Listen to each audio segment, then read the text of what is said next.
Hello, my name is Douglas Bloch. I'm an author and mental health educator. Welcome to your Depression Recovery channel, where each week we talk about practical tools and coping strategies for healing from depression and anxiety. The title of today's video is Better the Pain Than to Remain the Same. First, we have to tell our traditional joke.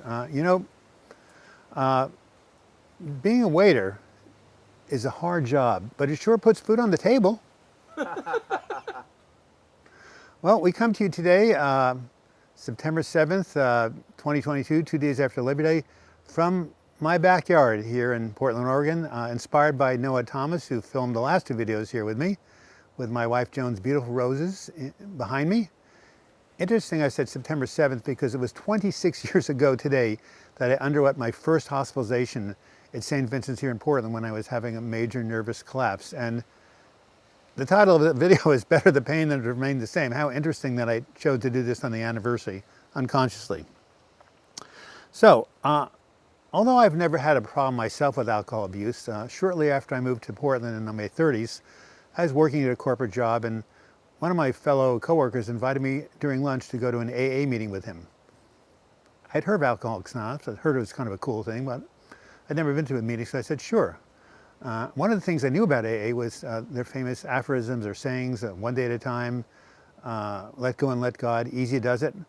When I came to this meeting, I heard a new one, no pain, no gain. And so I asked my friend, well, what do you think about that? And he said, well, it's kind of obvious. When things are going our way, we have really no incentive to change, no motivation. It's only when things aren't going well at all, when we're confronted with challenges and painful situations, that we are forced to grow and adapt.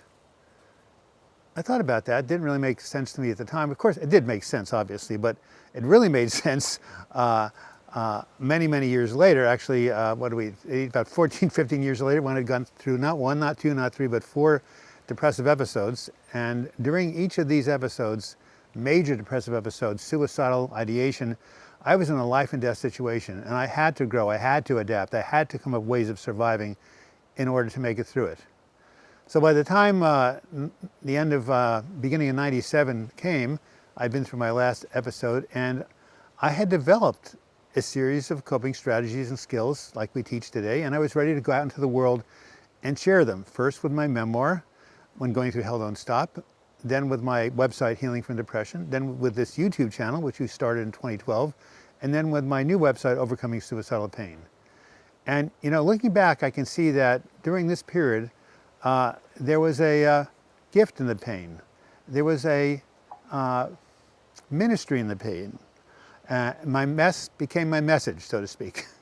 So when I go back 25 years later and think about that first meeting, no pain, no gain, no pain, no gain, it was certainly true in my life. Now, my experience illustrates a very special kind of blessing that pain can bring. And that is when we go through something really difficult and overcome it, we become uniquely qualified to help other people going through the same situation. Many examples of this, my own, but perhaps most famously, Bill Wilson, the co-founder of Alcoholics Anonymous.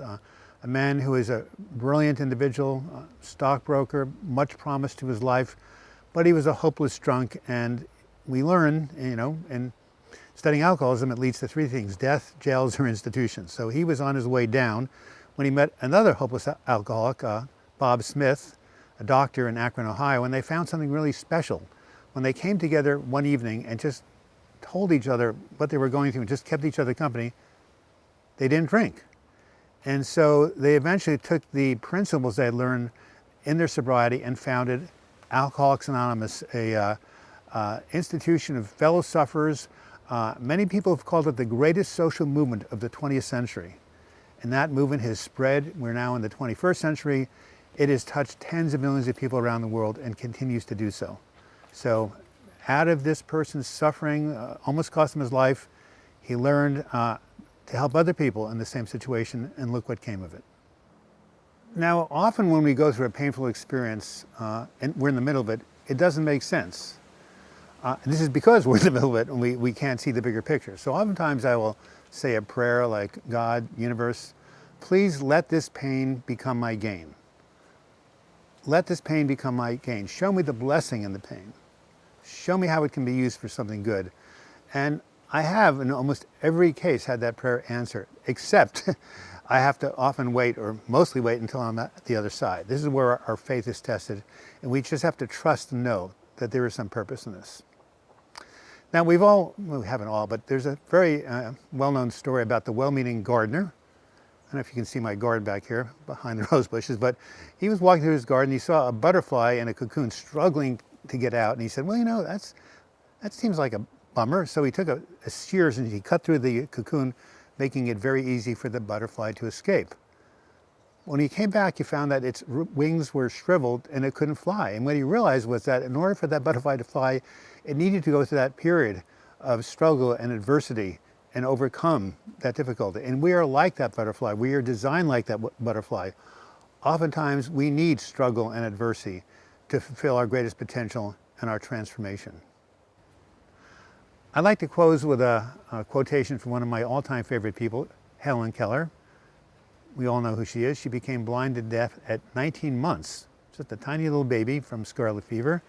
Didn't look like she had much of a future, very unruly child. No one knew what to do with her until they brought in her teacher, Annie Sullivan, from the play The Miracle Worker. Maybe you've seen the play or the movie. Anyway, together they formed a partnership, kind of like Bill Wilson and Bob Smith. And Helen learned how to read, to write, speak, and she became a major advocate for blind people, deaf people, and a promoter of human rights all over the world, and a huge contributor to the human suffrage movement. Someone who became incredibly famous and had a huge impact on the world, but it all started out with a really difficult experience, which of course she overcame. And this is what she said: "Difficulties meet us at every turn. They are the accompaniment of life. Out of pain grow the violets of patience and sweetness. The richness of human experience would lose something of rewarding joy if there were no limitations to overcome." This has been Douglas Bloch. Thank you for being here on this bright, sunny day in September in Portland, Oregon, or as my mother would say, Portland, Oregon. I hope you enjoyed this video, learned something from it. If you did, give it a like. You can write your comments in the comments section. I always appreciate them, or you can email me, douglasbloch@gmail.com. If you want to subscribe to this channel and be notified every time we have a new video, simply click on the subscribe button, and to the right of it, you can click on the notifications bell.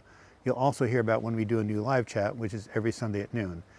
And if you want to be a monthly sustainer to this channel, simply click on the Patreon link and you'll be taken to my crowdfunding site. And until we meet again, I wish you the best in your mental health recovery. Thank you so much for watching.